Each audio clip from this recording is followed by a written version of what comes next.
fellow tales and tale lovers. Welcome back to another fantastic episode of the HowlHub Podcast. I'm your host, Huggable Howler, and today we have a possum story that's going to whisker you away to a magical world. Get ready for an adventure with Mark and his newfound friends in Whiskers and Wishes, a magical journey in Anthoria. So, settle in, get those tails wagging, and let's dive right into the enchanting land of Anthoria.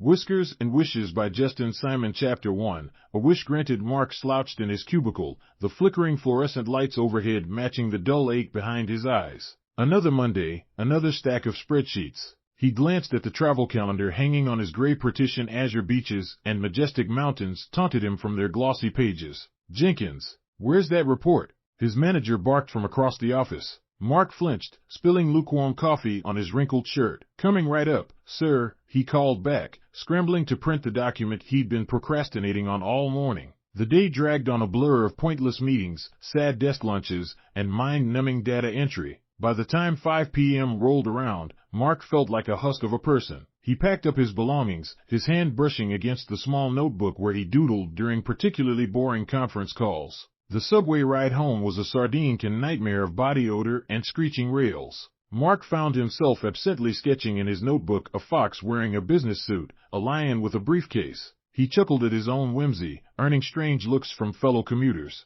At home, Mark microwaved a freezer-burned TV dinner and collapsed onto his worn couch. He flipped through channels before settling on a nature documentary about exotic animals. As majestic creatures filled the screen, Mark felt a pang of longing for adventure, for anything beyond his beige walls and beige life. Later that night, as Mark lay in bed, the soft glow of his phone illuminated his face as he scrolled through travel photos. His eyes grew heavy, and just before sleep claimed him, he whispered, "I wish I could just escape." A soft, shimmering light filled the room. Mark's eyes flew open, but before he could react, the world around him began to dissolve. He felt weightless, suspended in a void of swirling colors and whispered voices. Then, abruptly, he was falling. Mark crashed through leafy branches, yelping in surprise and pain before landing with a thud on soft grass. Groaning, he sat up, blinking in the sudden brightness. Gone was his cramped bedroom, replaced by a lush forest glade. Sunlight filtered through emerald leaves, and unfamiliar birds chirped in the distance. "What the?" Mark muttered, rubbing his head. He froze as he caught movement from the corner of his eye. Emerging from the underbrush was the most bizarre sight Mark had ever beheld. It appeared to be a fox, but walking on 2 legs and wearing what looked like medieval clothing. The creature regarded Mark with a mixture of curiosity and wariness. "Well," the fox person said in a crisp, accented voice, "you're certainly not from around here, are you?"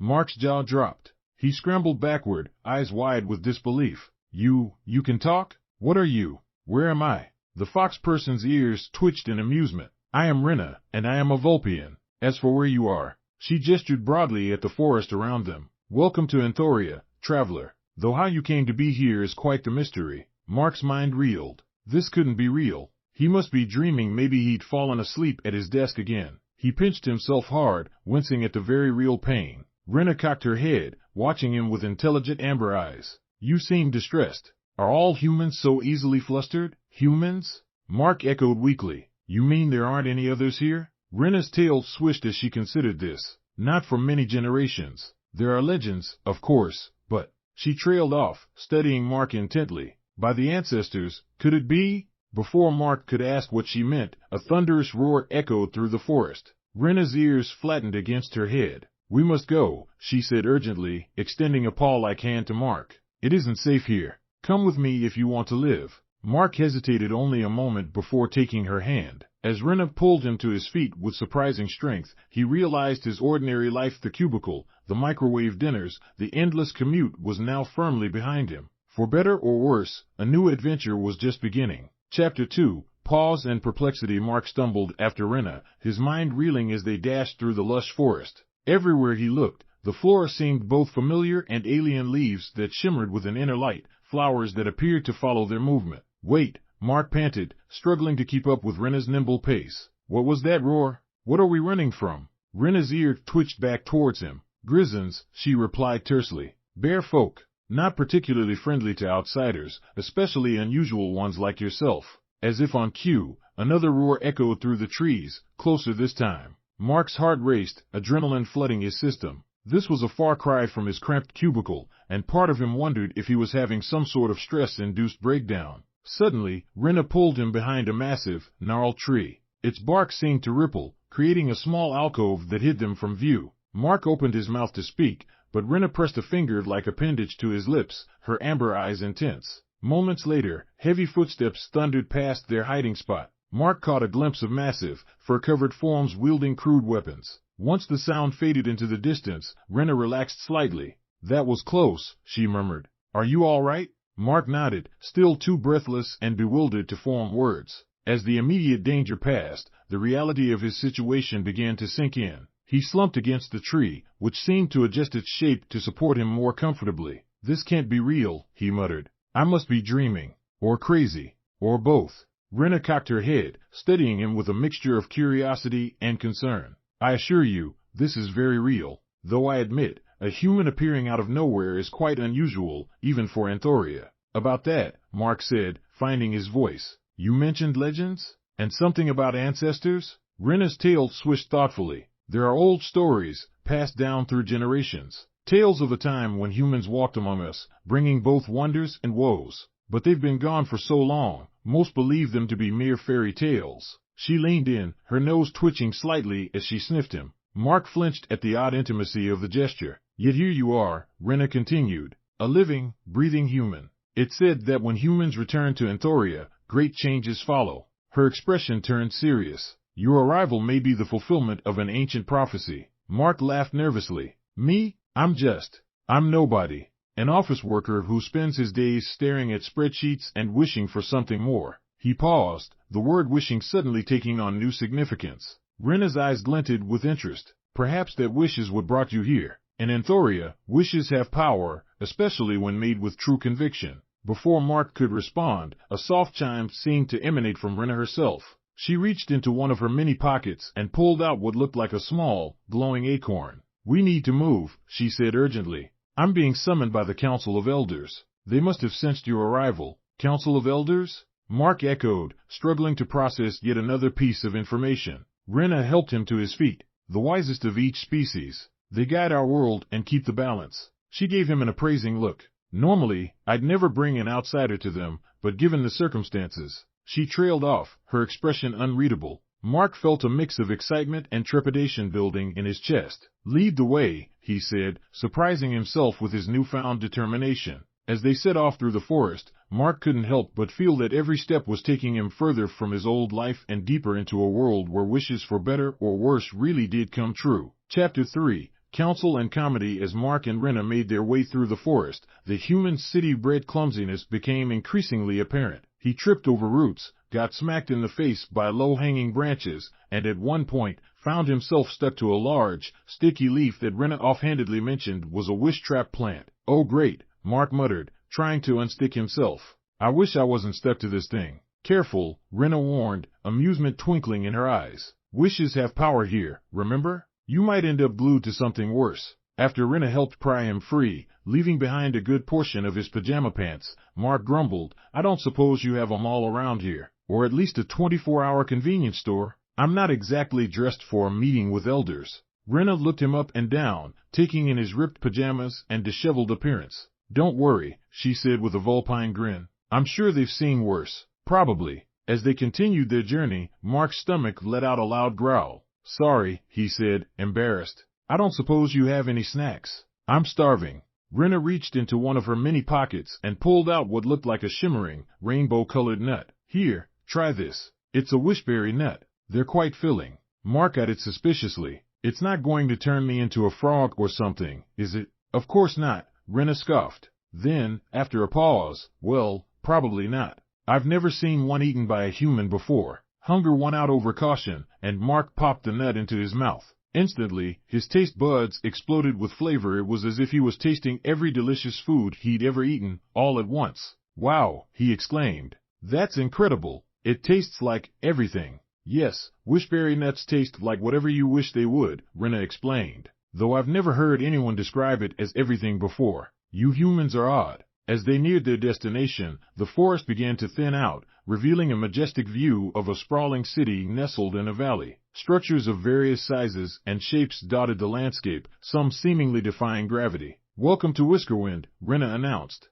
capital of Anthoria and home to the Council of Elders. Mark gaped at the sight. "It's beautiful," he breathed. Then he noticed something odd. "Wait a second, are those buildings moving?" Indeed, some of the structures seemed to be slowly shifting, changing shape and position. "Of course," Renna said matter-of-factly, "they're wishwork buildings. They change to suit the needs of their inhabitants." As they entered the city, Mark was overwhelmed by the sights, sounds, and smells. Anthropomorphic animals of all kinds bustled about, some flying overhead, others scurrying underfoot. Street vendors called out their wares in a cacophony of animal sounds mixed with intelligible words. They passed a group of otters in business suits, excitedly discussing something called current trading. A giraffe wearing a chef's hat was carefully arranging impossibly tall cakes in a bakery window. A group of meerkats stood on each other's shoulders, apparently trying to change a street lamp. Mark's head was on a swivel, trying to take it all in. He was so distracted that he didn't notice the lamppost in front of him until it was too late.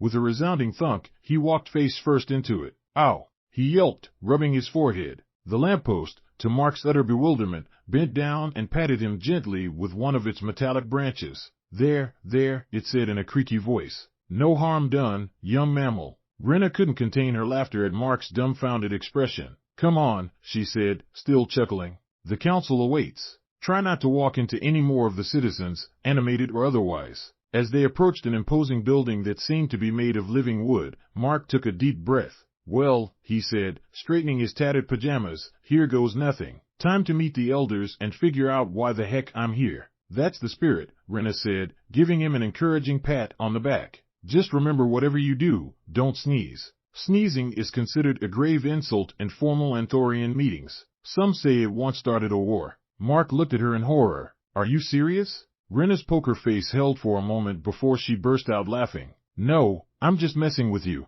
But the look on your face was priceless. As the doors to the council chamber swung open, Mark couldn't help but wonder what other surprises this whiskered world had in store for him. Chapter 4, Elders and Enigmas. As Mark and Renna entered the council chamber, Mark whispered, "How much did you tell them about me?" Renna's ear twitched. "Only what I observed, that you appeared suddenly and seemed confused about our world." The doors to the council chamber swung open, revealing a circular room that seemed to be a living ecosystem. The walls were lined with trees of various species, their branches intertwining to form a domed ceiling. Sunlight filtered through leaf-shaped windows, casting dappled shadows across the floor. In the center of the room stood a round table, crafted from what appeared to be a single, massive tree stump. Seated around it were the most diverse collection of beings Mark had ever seen. There was a majestic lion with a flowing silver mane, wearing ornate robes. Next to him sat an ancient tortoise, its shell adorned with glowing runes. A regal owl perched on a branch-like chair, its eyes seeming to pierce right through Mark. A dolphin suspended in a floating bubble of water regarded him curiously. Rounding out the group was a massive elephant with intricate patterns painted on its hide, and a small, wizened mouse wearing spectacles and clutching a tiny staff. Mark suddenly felt very aware of his ripped pajamas and disheveled appearance. The lion spoke first, his voice a low rumble. "Welcome, human. I am Leonidas, head of the Council of Elders. It has been many moons since one of your kind walked these lands." Mark opened his mouth to respond, but all that came out was a strangled squeak. He cleared his throat and tried again. Hello. I'm Mark. Mark Jenkins. I'm not really sure why I'm here." The owl ruffled its feathers. "Who indeed would know such things? The currents of fate are mysterious, even to the wisest among us." The mouse piped up, its voice surprisingly deep for its size. Now, Alexander, let's not get too philosophical just yet. The poor lad looks like he's been through a wishweed patch backwards." The elephant trumpeted softly, causing Mark to jump. "Perhaps we should start with the prophecy," it suggested.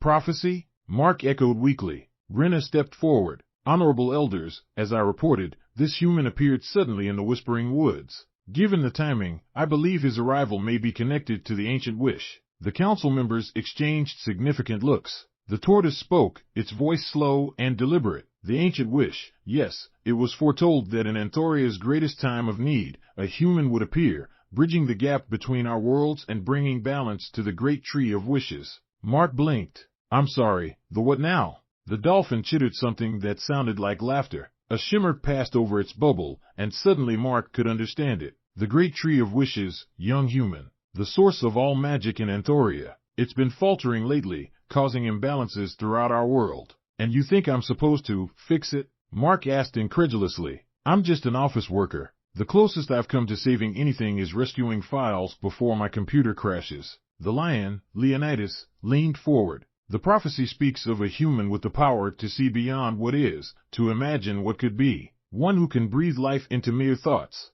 Mark furrowed his brow. I'm not sure I understand. The mouse's eyes gleamed with curiosity. Tell us, young human, do you possess any special skills or talents? Mark hesitated, feeling put on the spot. Well, I like to draw sometimes. It's just a hobby, really. The elephant stomped excitedly, causing the whole room to shudder. Drawing. The power of creation through imagination. That could be what the great tree needs. As the council members began to chatter excitedly amongst themselves, Mark felt overwhelmed. He turned to Renna. This is crazy. I'm no chosen one. Renna shrugged. Welcome to Anthoria, where wishes are real, prophecies are Tuesday, and apparently, doodles might save the world. Leonidas raised a paw for silence. Mark Jenkins, he intoned solemnly, will you accept the quest to save the great tree of wishes and restore balance to Anthoria? Mark looked around at the expectant faces of the council, then at Renna's encouraging smile. He took a deep breath. Well, he said with a nervous laugh, I did wish for a change from my boring office job.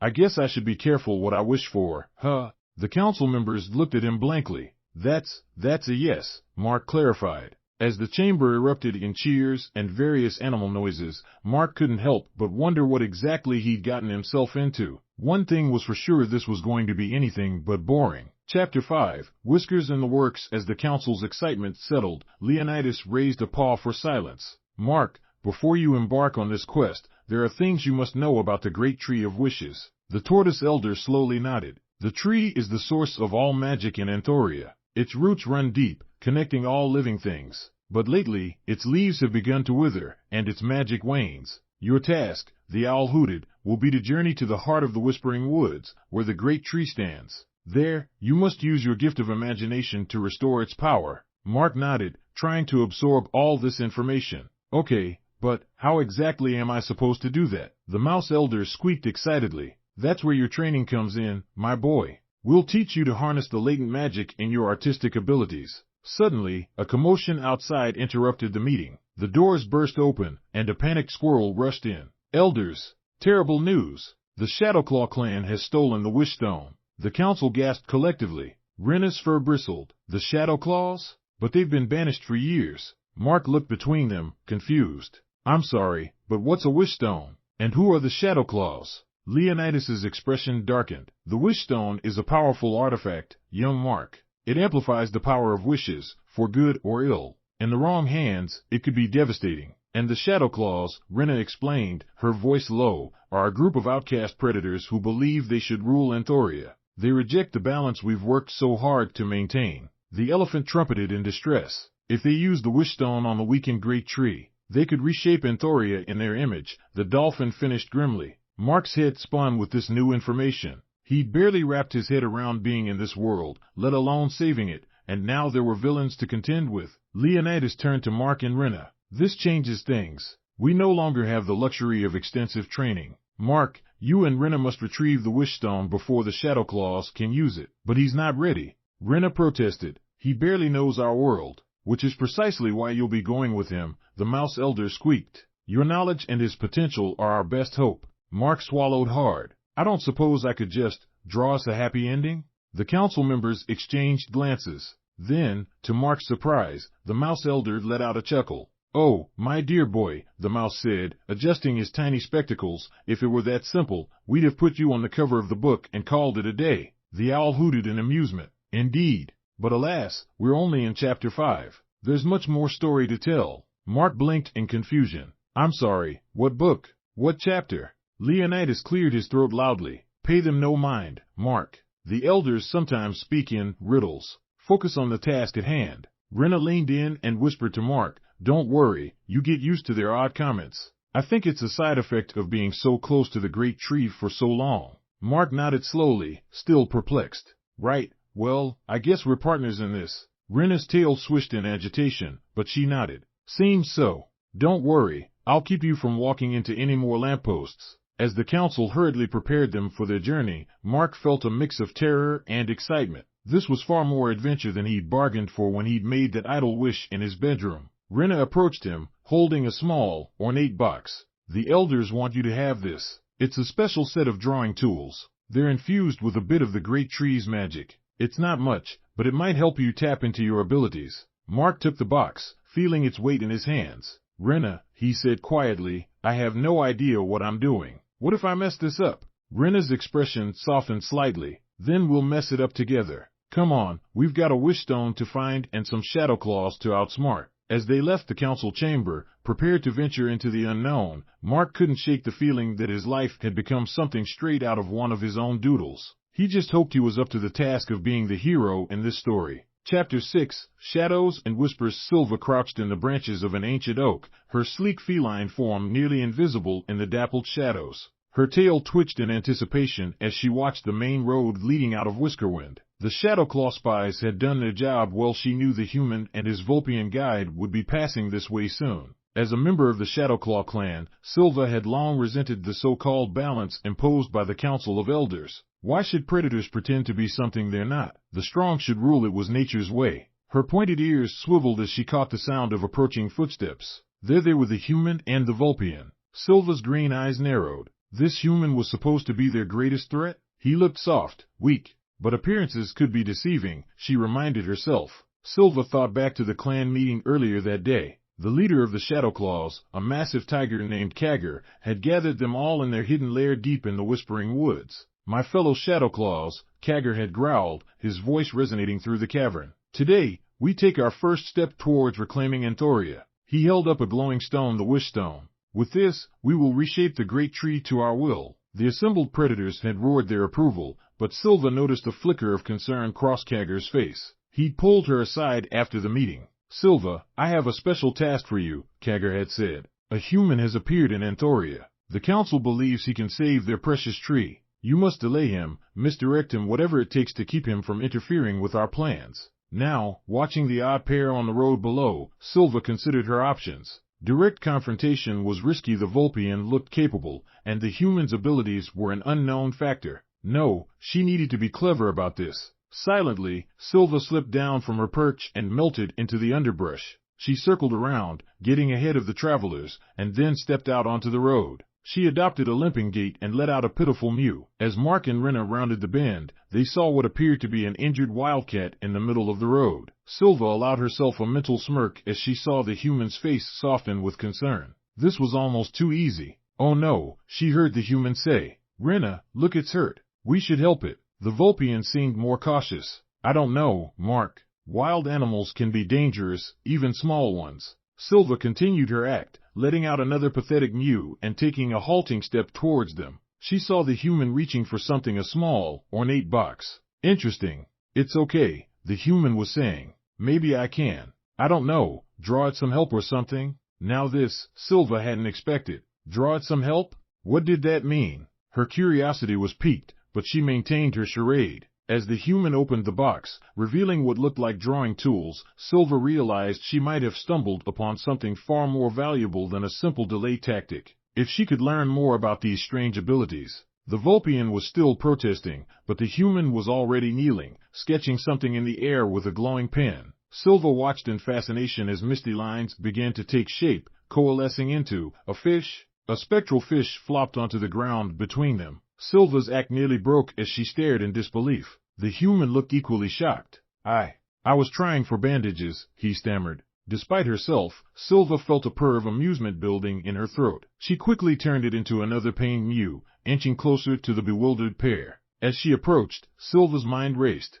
This human's power was real, if unpredictable. The Shadowclaws needed to know about this. But first, she had to find a way to stay close to these two, to learn more. Sylva made a split-second decision. Instead of attacking or running away, she limped right up to the human and rubbed against his leg, purring. See, the human said to his companion. She's friendly. Can we keep her? The Vulpian sighed. Mark, we're on a quest to save Anthoria, not collect strays. But Sylva could see the human's resolve hardening. Perfect. As the human gently scooped her up, cooing reassurances, Sylva allowed herself a small, triumphant smile. She was in. Now, to learn all she could about this strange human and his even stranger powers, and to lead him as far from the great tree as possible. The Shadow Claws would be very interested indeed in what she discovered. Chapter 7. Sketchy Situations. Mark trudged along the forest path, his new feline companion curled contentedly in his arms. Renna walked beside him, her ears twitching with every unfamiliar sound.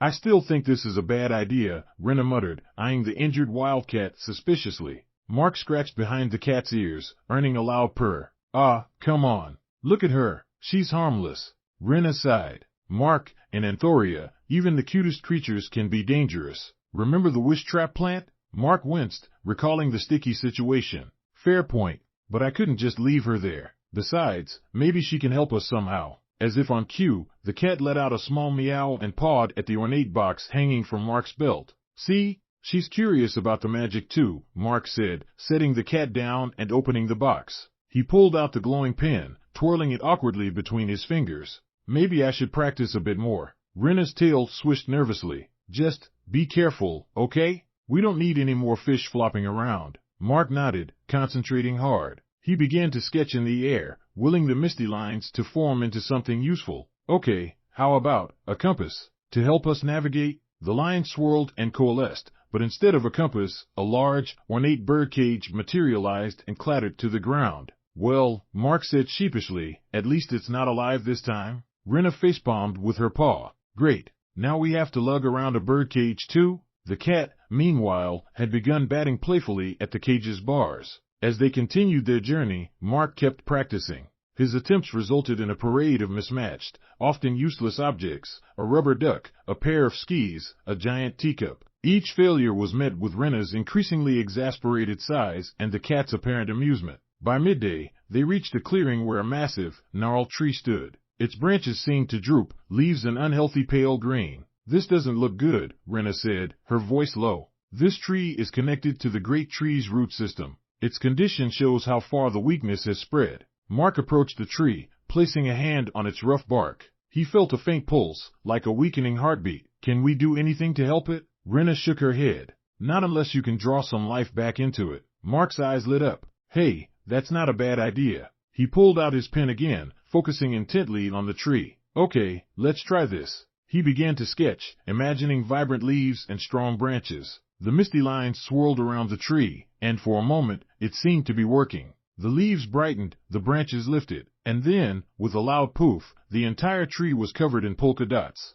Mark stared in disbelief. That's not what I meant to do. Renna couldn't help but laugh. Well, it's certainly more colorful now. Even the cat seemed to be giving Mark a judgmental look. As they sat down for a rest, Mark noticed a series of strange markings carved into a nearby rock. Hey Renna, what are these? Renna examined the symbols. Oh, these are old Anthorian runes. They tell a story about the founding of our world. Her eyes lit up as she began to explain the rich history of Anthoria, from the first wish that brought the world into being to the establishment of the balance between species. Mark listened, fascinated, occasionally attempting to sketch the scenes Renna described. His drawings remained unpredictable. A majestic founder of Anthoria ended up with a duck's bill, and a depiction of the first wish stone looked suspiciously like a disco ball. As the sun began to set, they decided to make camp. Mark attempted to draw a tent, which resulted in a structure that looked more like a melting ice cream cone. Sighing, he settled for gathering actual branches and leaves to build a shelter. Don't worry, Renna said, patting him on the back. You'll get the hang of it eventually. For now, let's just hope you don't draw us any unwanted visitors in your sleep. Mark chuckled nervously, glancing at his magical pen. Yeah, let's hope not. As they settled in for the night, the cat curling up suspiciously close to Mark's magical tools, none of them noticed a pair of glowing eyes watching from the shadows of the polka-dotted tree. Chapter 8. Perplexing behavior. Dawn broke over the forest, painting the polka-dotted tree in a surreal light. Mark yawned, stretching as he emerged from their makeshift shelter. He reached for his magical drawing kit, only to find it missing. Renna? He called out, panic rising in his voice. Have you seen my... He stopped short. There, in a small clearing, sat their feline companion. The ornate box was open beside her, and she appeared to be batting at something glowing and ethereal, a half-formed magical sketch hovering in the air. Mark blinked, sure he was still dreaming. Kitty? What are you doing? The cat froze, turning to look at him with wide, innocent eyes. The unfinished sketch dissipated like mist. Renna appeared at Mark's side, instantly alert. What's going on? I think our cat was trying to use my drawing kit, Mark said, bewildered. Renna's fur bristled. I knew it. She's not just a regular cat. She must be a spy or a shapeshifter or whoa, Mark interjected, approaching the cat slowly. Let's not jump to conclusions. Maybe she's just extra smart, or maybe my magic is rubbing off on her. The cat mewed softly, rubbing against Mark's leg in a show of affection. Renna wasn't convinced. Mark, in Anthoria, things are rarely what they seem. This could be a trick by the Shadow Claws. Mark picked up the cat, scratching under her chin. She purred loudly, eyes closing in apparent contentment. I don't know, Renna. Would a Shadow Claw spy be this cuddly? Just then, a bright yellow butterfly fluttered past. The cat's eyes snapped open, pupils dilating. In a flash, she leaped from Mark's arms, chasing after the butterfly with single-minded focus. She bounded through bushes and over logs, eventually disappearing from sight. Mark couldn't help but laugh. See? Just a regular cat with cat instincts. No evil spy would break character like that for a butterfly. Renna sighed, her suspicions warring with Mark's logic. I suppose you're right. It does seem rather undignified for a spy. What neither of them realized was that Sylva, in her pursuit of the butterfly, had actually spotted a Shadow Claw scout in the distance. Her apparent loss of control was a calculated move to pass on information without blowing her cover. As Sylva made her way back to the camp, looking suitably sheepish with leaves and twigs stuck in her fur, Mark scooped her up again. There you are, you silly thing, he said fondly. Try not to wander off like that again, okay? We've got a world to save, and I'd hate to lose my new lucky charm. Renna rolled her eyes, but couldn't help smiling at Mark's enthusiasm. Fine, she can stay, but I'm keeping my eye on her. Sylva purred innocently, secretly pleased with how events had unfolded. Her position in the group was secure, and she'd managed to update her fellow Shadow Claws. All in all, a successful morning's work. As the trio set off again, Mark's mind was already drifting to the magical mishaps the day might bring, completely oblivious to the complex game under his nose. Hey Renna, he said brightly, want to see if I can draw us some breakfast? I'm thinking pancakes, but knowing my luck, we'll end up with a stack of frisbees. Chapter 9, a not-so-sharp shadow. As the trio continued their journey, the forest grew denser. Mark was in the lead, occasionally attempting to magically draw a machete to clear the path. So far, he'd managed to create a rubber chicken, a comically large pair of scissors, and what appeared to be a giant potato peeler which, unsurprisingly, wasn't very effective against tree branches. Renna walked behind him, shaking her head at each new creation. Sylva, still playing the role of the innocent pet, was perched on Mark's shoulder, secretly keeping a keen eye out for any signs of her fellow Shadow Claws. Suddenly, there was a loud crash in the underbrush. A large, clumsy figure stumbled into their path. It was a bear, standing on two legs and wearing a poorly fitted black cloak that did little to conceal his identity. Halt! The bear growled, trying to sound menacing but coming across more confused than anything. I am a fearsome forest spirit. Yes, that's it. And I demand to know if you've seen a cat named Sylva around here. Mark blinked in surprise. Renna tensed, ready for a fight. Sylva, however, felt a mix of exasperation and panic. She recognized this bear Bumble, the newest and notably dim-witted recruit of the Shadow Claws. A cat named Sylva? Mark echoed, glancing at the cat on his shoulder. No, can't say we have.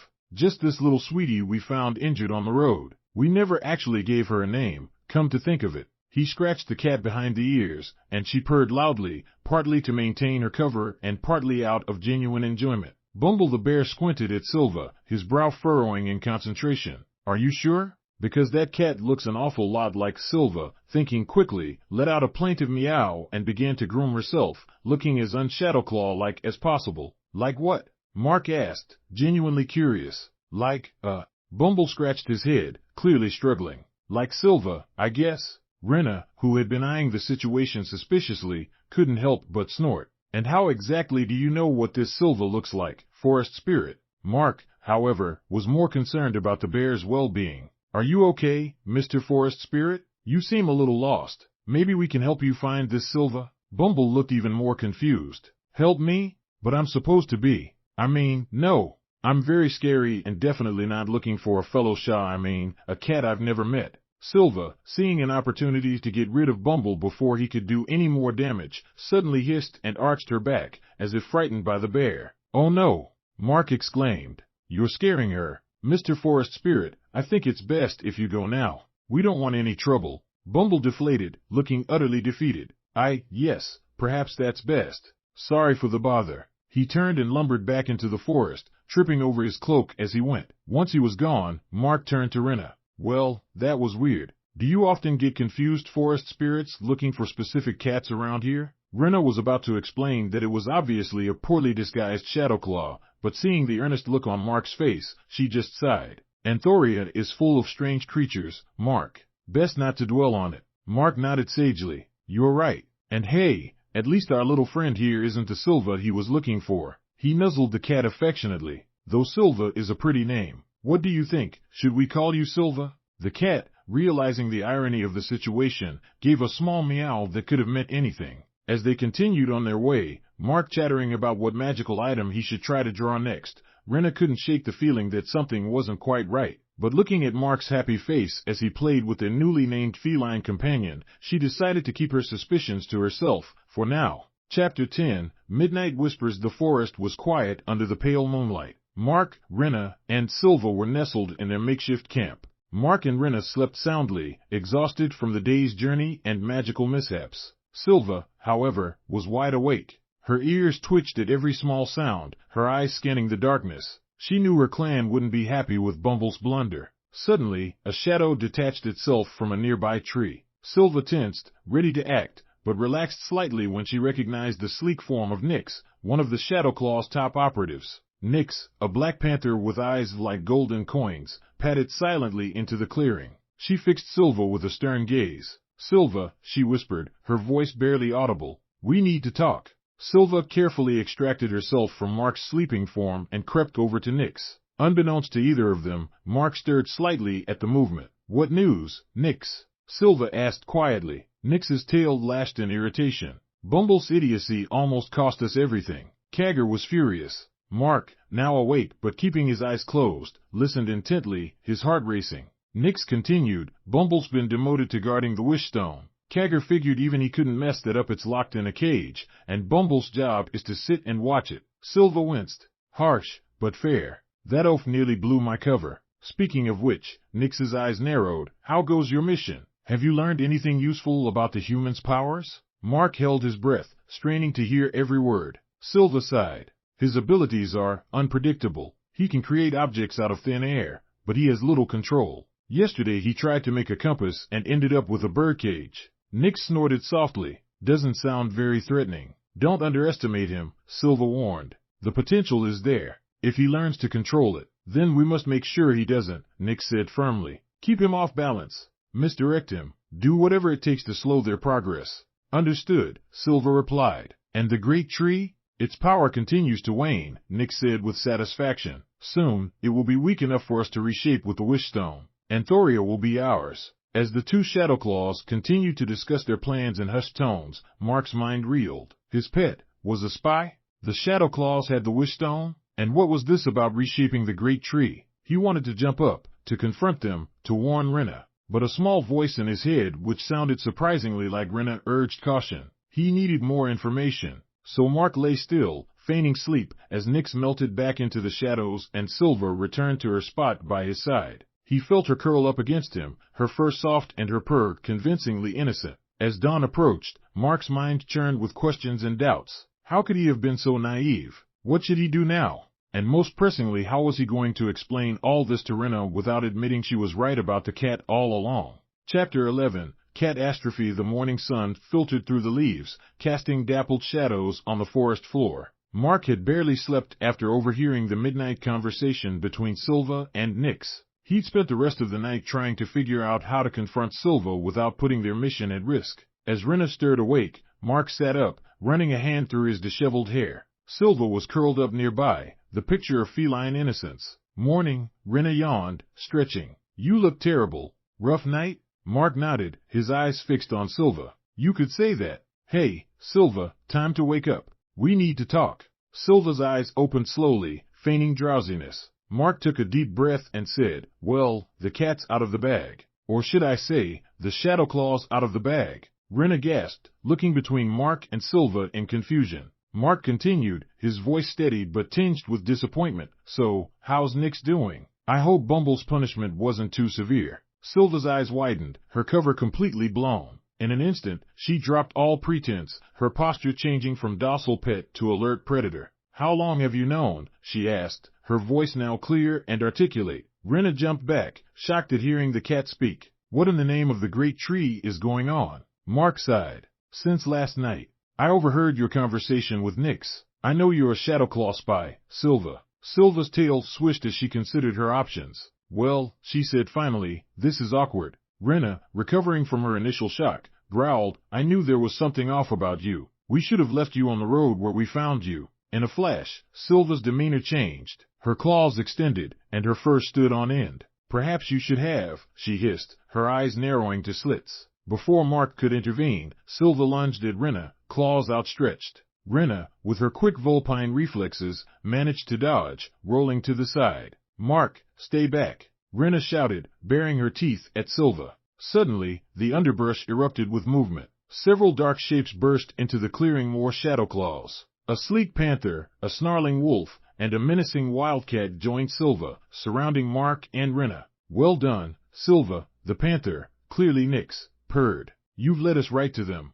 Mark's mind raced as he assessed the situation. They were outnumbered and outmatched. Renna stood protectively in front of him, her hackles raised. Any bright ideas? Renna muttered, eyeing the circling shadow claws. Mark's hand went to his magical drawing kit. Working on it, he whispered back. The shadow claws began to close in. Sylva, looking somewhat conflicted, hung back slightly. Now, Nyx commanded, and the shadow claws pounced. In that split second, Mark's pen flew across the air, leaving glowing trails in its wake. Please work, he muttered frantically. Just as the shadow claws were about to reach them, a blinding flash filled the clearing. When it faded, a large, transparent bubble surrounded Mark and Renna. The shadow claws crashed into the bubble's surface, bouncing off harmlessly. They snarled and clawed at it, but couldn't break through. What is this? Nyx hissed, circling the bubble. Mark, as surprised as anyone that his idea had worked, grinned nervously. A bubble shield? I was going for a fort, but I'll take it. Renna looked at him, impressed despite herself. Nice work. Now how do we get out of here? Mark's brow furrowed in concentration. He sketched again, and suddenly, the bubble began to roll. Hold on, he yelled to Renna as the bubble picked up speed, bowling over the surprised shadow claws and careening down the forest path. The shadow claws gave chase, but the bubble was faster, bouncing over logs and rocks, putting distance between them and their pursuers. Inside the bubble, Mark and Renna tumbled around, trying to keep their feet under them. Can you control this thing? Renna asked between bounces. Not really, Mark admitted, clinging to his drawing kit, but it's getting us away, right? As they rolled out of sight, leaving the frustrated shadow claws behind, Sylva watched from the edge of the clearing. Her mission had taken an unexpected turn, and now she had a choice to make. Back in the bubble, as their wild ride began to slow, Mark turned to Renna. So, I guess the cat's really out of the bag now, huh? Renna groaned, both from the pun and their rough journey. Let's focus on figuring out our next move, and maybe work on your aiming skills with that pen of yours. As the bubble finally came to a stop in a distant part of the forest, Mark and Renna emerged, dizzy but safe.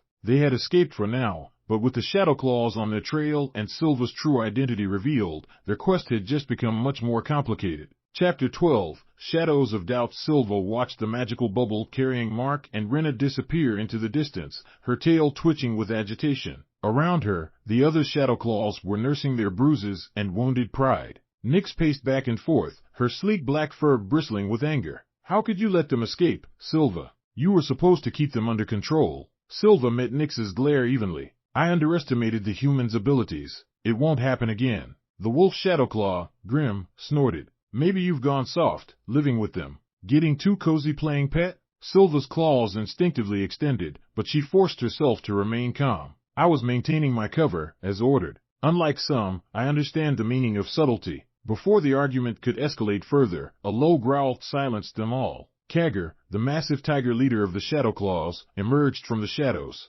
Enough bickering, he rumbled. Return to base. We need to regroup and plan our next move. As they made their way back to the Shadowclaw hideout, Sylva found her mind wandering. She couldn't shake the memory of Mark's face when he confronted her, the hurt, the disappointment. It shouldn't bother her, she told herself. He was just a mark, a target. But then there was that display of power with the bubble. It was unlike anything she'd seen before. Could the human really be as important as the prophecy claimed? At the hideout, a cave system hidden behind a waterfall, Kagger called a meeting. The wish stone glowed ominously on a pedestal in the center of the main cavern. At the hideout, a cave system hidden behind a waterfall, Kagger called a meeting. The wish stone glowed ominously on a pedestal in the center of the main cavern. Our plan is progressing, Kagger announced. The great tree weakens by the day. Soon, we will reshape Anthoria in our image, restoring the natural order. The assembled Shadowclaws cheered, but Sylva noticed a few uneasy glances exchanged among the crowd. Kagger's eyes gleamed with a fierce light as he continued, but we must act swiftly. The human's escape is inconvenient, but not insurmountable. In fact, it may work to our advantage. Sylva's ears perked up, curious despite herself. You see, Kagger growled, a sinister smile spreading across his face, the human's little magical bubble stunt has left a trail. A trail of residual magic that we can follow, right to the heart of the Whispering Woods. Murmurs of excitement rippled through the crowd. Not only will this lead us straight to our quarry, Kagger continued, but it will also guide us to a place of great power. A place where the veil between our world and the source of magic is thin. A place where our wish stone's power will be amplified tenfold. The Shadowclaws erupted in triumphant howls and roars. Sylva felt a chill run down her spine. If what Kagger said was true, Mark had unknowingly led the Shadowclaws to a place that could spell doom for all of Anthoria. Kagger raised a massive paw for silence. Prepare yourselves. Tomorrow, we follow the trail. And when we find the human and his fox friend, we'll make sure they have front row seats to the remaking of our world.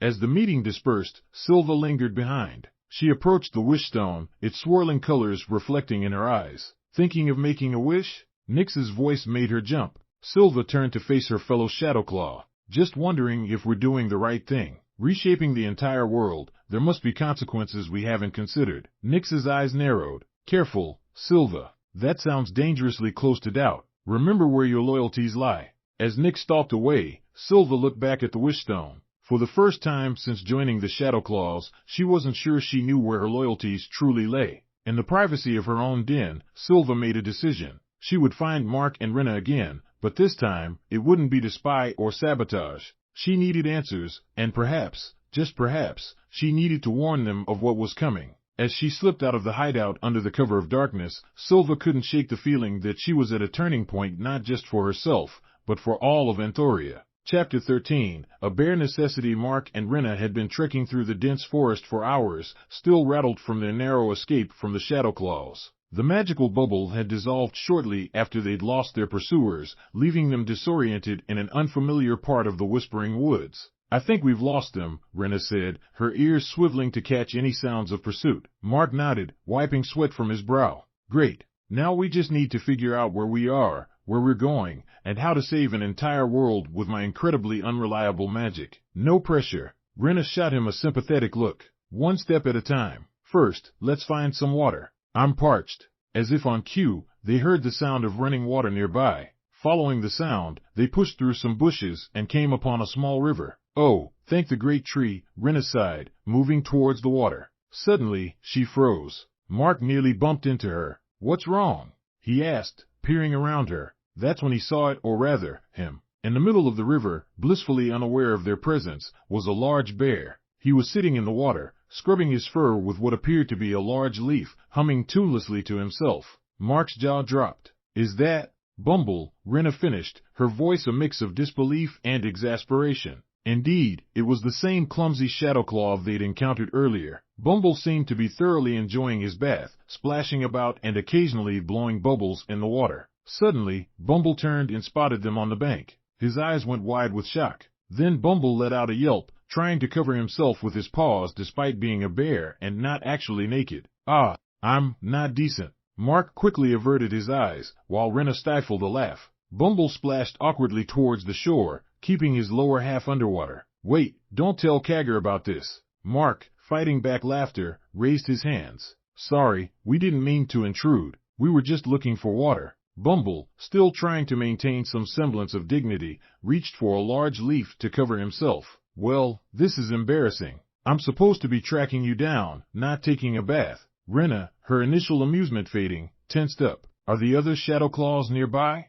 Bumble shook his head, sending water droplets flying. No, I'm not supposed to be here either. Kagger said I had to guard the wish stone, but it's so boring, and I was dirty from the chase earlier. Mark, seeing an opportunity, softened his tone. Hey, Bumble, it's okay. Everyone needs a break sometimes, right? Even Shadow Claws. Bumble nodded enthusiastically. Exactly. But please don't tell Kagger. He'd be furious if he knew I left my post. Mark exchanged a look with Renna. There was potential here, if they played their cards right. Tell you what, Bumble, Mark said carefully. We won't tell Kagger about your little bath adventure if you help us out with some information. Deal? Bumble looked uncertain, shifting from paw to paw in the shallow water. I don't know. Kagger says I'm not supposed to talk to you, but Kagger's not here, is he? Renna chimed in, catching on to Mark's plan. And we're just having a friendly chat. No harm in that, right? Bumble seemed to consider this, his brow furrowing in concentration. Well, I suppose a little chat wouldn't hurt, but can I get dressed first? Mark nodded, trying not to laugh. Of course. We'll, just turn around for a moment. As they turned their backs to give Bumble some privacy, Mark whispered to Renna, I can't believe this is happening. Renna shook her head, a smile tugging at her lips despite the situation. Welcome to Anthoria, where even your enemies take bubble baths. Little did they know, hidden in the bushes nearby, a pair of feline eyes watched the scene unfold with great interest. Sylva had found them after all, and what she was witnessing was not at all what she had expected. As Bumble called out that he was decent and fully fluffed, Mark and Renna turned back, ready to gather whatever information they could from this most unlikely of sources. As Mark and Renna turned back to face Bumble, now somewhat more composed but still damp, a rustle in the nearby bushes caught their attention. Before anyone could react, Sylva emerged, her tail swishing nervously. Well, she said, her voice a mixture of amusement and exasperation, this is quite the gathering. Renna immediately tensed, but Mark held up a hand. Wait, he said, noticing the lack of hostility in Sylva's demeanor. I think she's alone. Bumble, oblivious to the tension, waved enthusiastically. Oh, hi Sylva. Did you come for a bath too? Sylva rolled her eyes. No, Bumble, I came because... She hesitated, then seemed to make up her mind. Because I think we need to talk. All of us. Mark raised an eyebrow. About what, exactly? About Kagger's real plan, Sylva said gravely. And why it's worse than any of us realized. Renna narrowed her eyes. Why should we trust you? Sylva sat down, her posture non-threatening. Because I've seen things that don't add up. And because, believe it or not, I don't want to see Anthoria destroyed any more than you do. Mark nodded slowly. All right, we're listening. Sylva took a deep breath. Kagger isn't just trying to reshape Anthoria. He's planning to drain the great tree entirely, to absorb all its power into the wish stone. He thinks he can control it,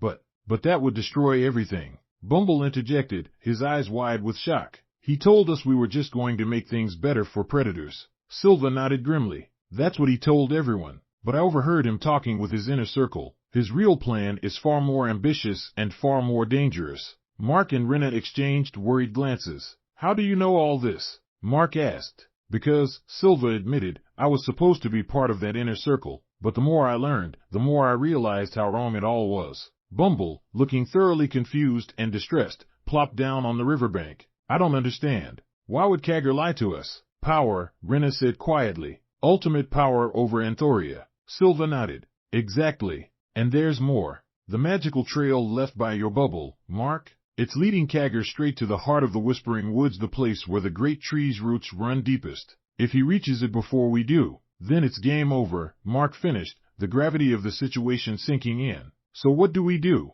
Renna asked, looking between Sylva and Mark. Mark stood up, a determined look on his face. We get to the heart of the Whispering Woods first. We stop Kagger, and we save the great tree. Sylva stood as well. I want to help. I know I've given you no reason to trust me, but I swear on my 9 lives, I want to make this right. Bumble, still sitting, raised a paw. Can I help too? I don't think I want to be a Shadowclaw anymore if it means hurting everyone. Mark couldn't help but smile. Welcome aboard, you two. I have a feeling we're going to need all the help we can get. As the unlikely group began to plan their next move, Mark couldn't shake the feeling that this bizarre turn of events, a bath interruption leading to crucial intel and 2 new allies, was just the beginning of an even stranger journey. Little did they know, as they set their sights on the heart of the Whispering Woods, that Kagger and his loyal Shadowclaws were already on the move, racing towards the same destination with the Wishstone in tow. The fate of Anthoria now hung in the balance, with a human, a fox, a cat, and a bear standing as the last line of defense against unimaginable destruction.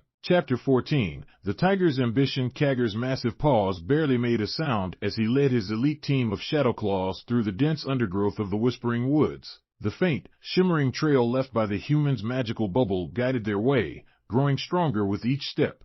The wishstone hung from a chain around Kagger's neck, pulsing with an eerie light that seemed to grow more intense as they progressed. He could feel its power seeping into him, whispering promises of greatness. "Nix," Kagger growled softly, addressing the sleek panther at his side. "Report." Nix matched his pace effortlessly. "The trail grows stronger, my lord. We're closing in on the heart of the Whispering Woods." "But," she hesitated. Kagger's eyes narrowed. "Speak." "There's no sign of Sylva or Bumble. They should have reported back by now." A low rumble of displeasure emanated from Kagger's chest. "Sylva's always been too clever for her own good. And Bumble," he snorted derisively. "Well, he's Bumble. Should we send a search party?" Nix suggested. Kagger shook his massive head. "No, we're too close to our goal to be divided now. They're expendable." As they pushed deeper into the forest, Kagger's mind wandered to the events that had led him to this moment. Years of resentment, of watching herbivores and omnivores flourish while proud predators were forced to suppress their true nature.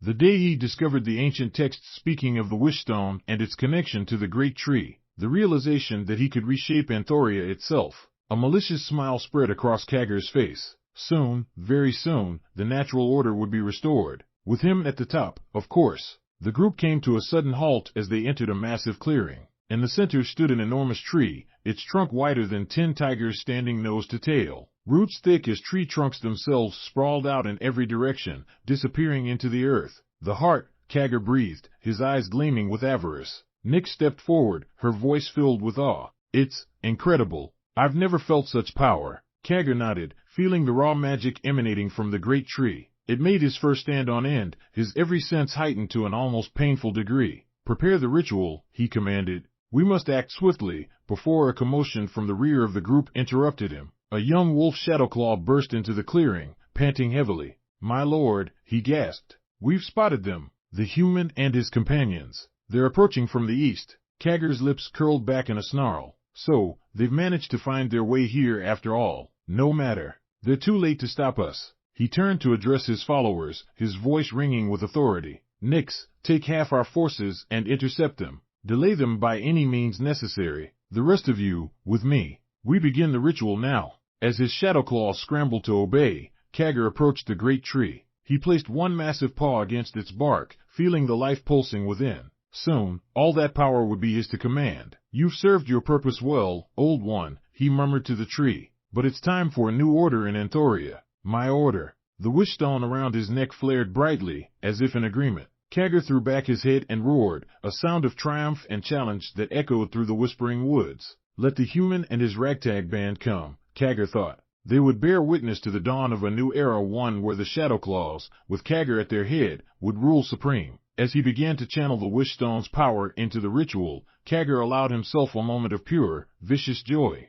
Everything was falling into place. Victory was within his grasp. Little did he know that fate and a certain unpredictable human's magic still had a few surprises in store. Chapter 15. Magical Mishaps and Shadowclaw Snafus. Mark, Renna, Sylva, and Bumble crept through the underbrush, the heart of the Whispering Woods looming before them. They could hear Kagger's roar in the distance, sending shivers down their spines. "We're running out of time," Renna whispered urgently. Mark nodded, his hand gripping his magical drawing kit. "Okay, we need a distraction. Something to throw the Shadowclaws off guard while we get to Kagger." He began to sketch in the air, concentrating hard on creating some kind of obstacle or trap. Suddenly, his magic flared wildly, and a shower of glowing particles rained down on the approaching Shadowclaws led by Nix. To everyone's surprise, the particles settled on the Shadowclaw's fur, causing it to grow rapidly and in ridiculous patterns. Nix's sleek coat suddenly poofed out like a dandelion, while others found themselves with inexplicable stripes, polka dots, or even floral patterns.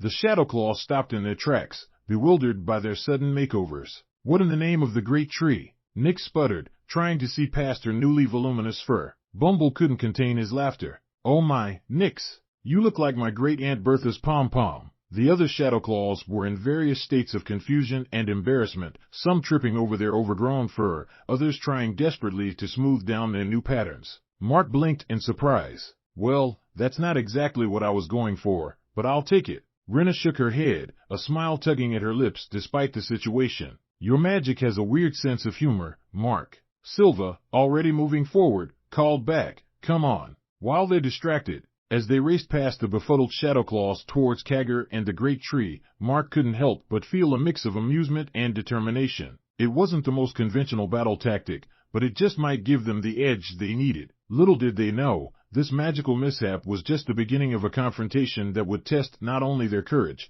but also their ability to keep a straight face in the most absurd of circumstances. As Mark, Renna, Sylva, and Bumble raced towards the great tree, the chaos behind them only intensified. The affected Shadowclaws were bumping into each other, tripping over their overgrown fur, and creating a cacophony of yowls, growls, and confused meows. I can't see, one wolf Shadowclaw yelped, his fur now a vibrant purple and covering his eyes. Is that you, Fawn? I'm stuck.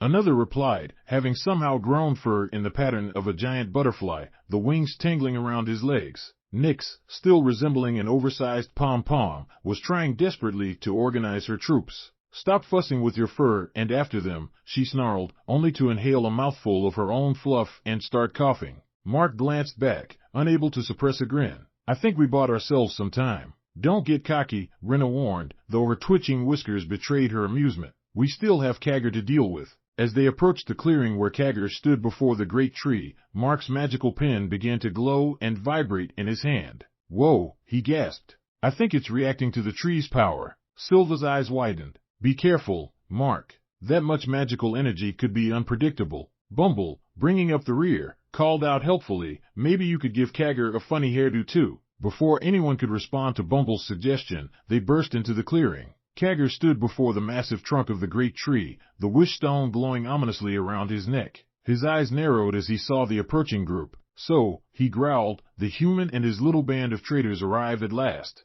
Mark stepped forward, trying to look more confident than he felt. It's over, Kagger. Step away from the tree. Kagger's laugh was like thunder. Over? Foolish human, it's only beginning. He held up the wish stone, its light pulsing in sync with the great tree's heartbeat. Suddenly, Mark's pen jerked in his hand, as if drawn towards the wish stone. Without thinking, he began to sketch in the air, magical energy swirling around him. Mark, wait! Renna cried out, but it was too late. A blast of multicolored light erupted from Mark's pen, colliding with the energy from the wish stone. For a moment, everything seemed to freeze. Then, with a sound like 1,000 wind chimes, the magic exploded outward. When the light faded, everyone blinked in astonishment. The entire clearing, including the great tree, was now covered in a shimmering, iridescent fur. It sparkled and shifted colors in the dappled sunlight filtering through the canopy. Kagger, looking utterly baffled, reached up to touch his own coat, which now resembled a disco ball. What is this madness?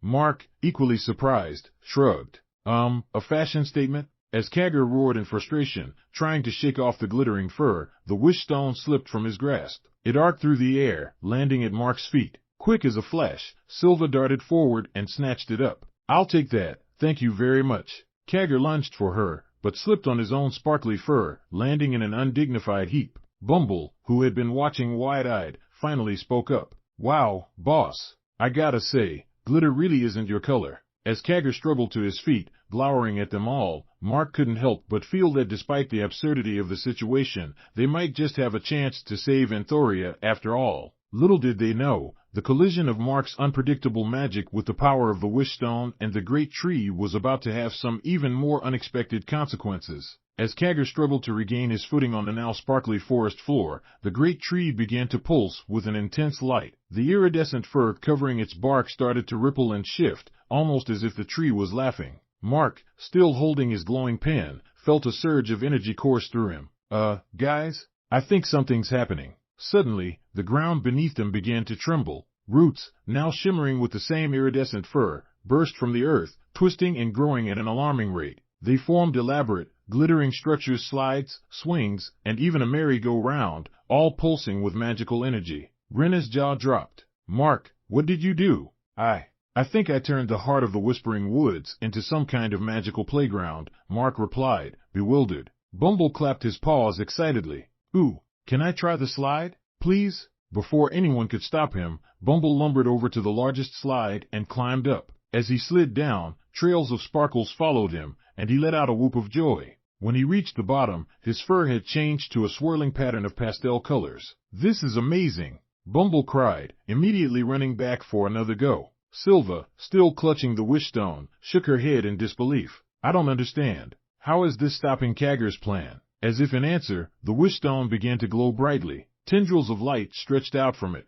connecting to the various playground structures and then to the great tree itself. The tree's pulses of light began to synchronize with the playful energy emanating from the magical playground. Kagger, who had finally managed to stand up, roared in frustration. No! The power of the great tree, it's being redirected. Mark's eyes widened in realization. Of course! The tree's magic isn't just about power, it's about joy and wonder too. We're not stopping Kagger's plan, we're transforming it. As he spoke, more shadow claws stumbled into the clearing, still covered in their ridiculous fur patterns from Mark's earlier spell. Upon seeing the magical playground, their expressions changed from confusion to wonder. One by one, the shadow claws found themselves drawn to the playground equipment. A wolf with zebra-striped fur cautiously approached a set of swings, while a leopard whose spots had turned into smiley faces eyed the merry-go-round curiously. Kagger watched in horror as his fearsome army devolved into a group of giddy, playing children. Stop this at once, he commanded, but his voice lacked its usual authority, muffled by his own glittery coat. Renna turned to Mark, a smile tugging at her lips. I think you just saved Anthoria with the power of fun. Mark rubbed the back of his neck sheepishly. I guess sometimes the best way to defeat darkness is with a little light and a lot of glitter. As more and more shadow claws gave in to the joyful magic, Kagger found himself becoming isolated. The glittering fur on his coat began to dim, as if the joy surrounding him was sapping his negative energy. Sylva approached Kagger, the wish stone glowing softly in her paws. It's over, Kagger. The great tree has shown us a different path, one of unity and joy, not division and power. Kagger slumped, the fight seeming to leave him. But, the natural order. Maybe this is the natural order, Mark suggested gently. Predators and prey, all playing together, finding harmony instead of conflict. As they watched, the magical playground continued to grow and change, spreading out through the whispering woods. The boundaries between Shadowclaw territory and the rest of Anthoria began to blur,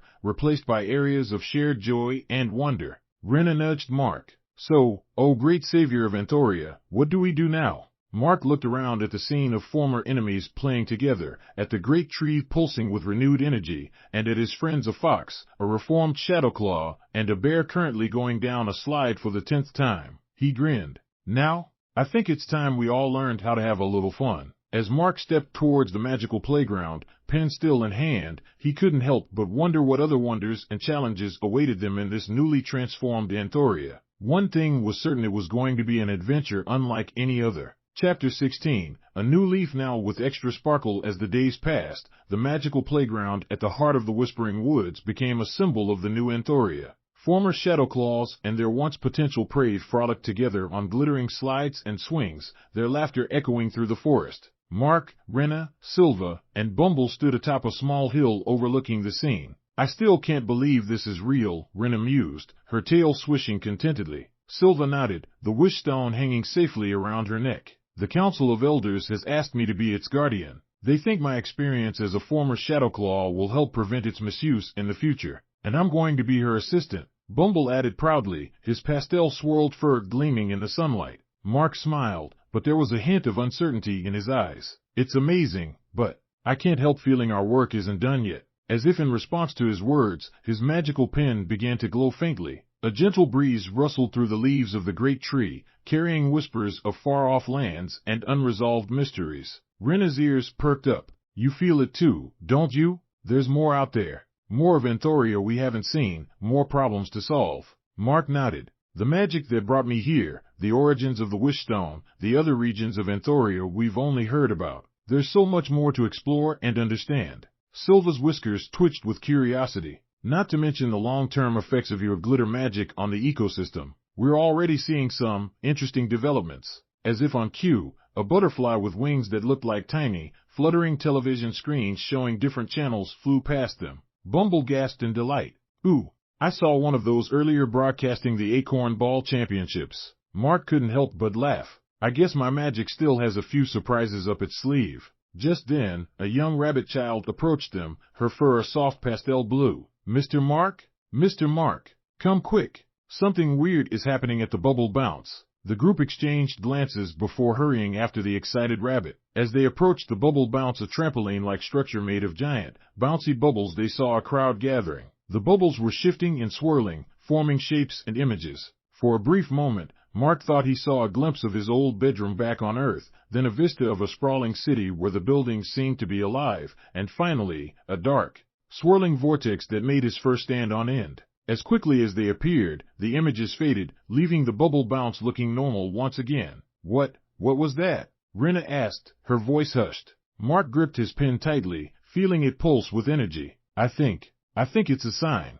There are other realms out there, other parts of Anthoria, maybe even ways back to my world, and they might need our help. Sylva's eyes gleamed with excitement. So, what do you say? Ready for another adventure? Bumble bounced on his toes. Oh boy, can we go, please? Mark looked at his friends, then back at the Bubble Bounce. The pen in his hand felt warm, almost eager. He grinned, a mix of excitement and determination on his face. Well, gang, he said, it looks like our next chapter is just beginning.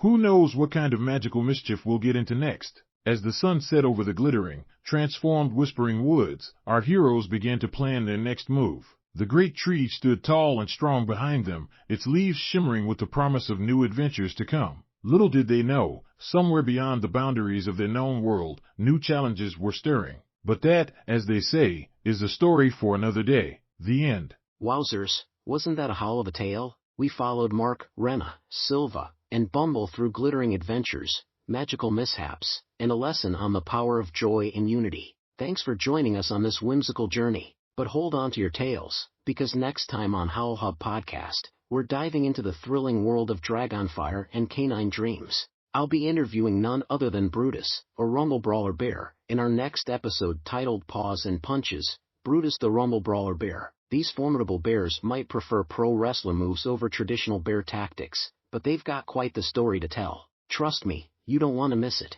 So, be sure to subscribe and stay tuned for more possum tales. Until next time, keep wagging and keep dreaming. This is Huggable Howler signing off with a big, happy howl.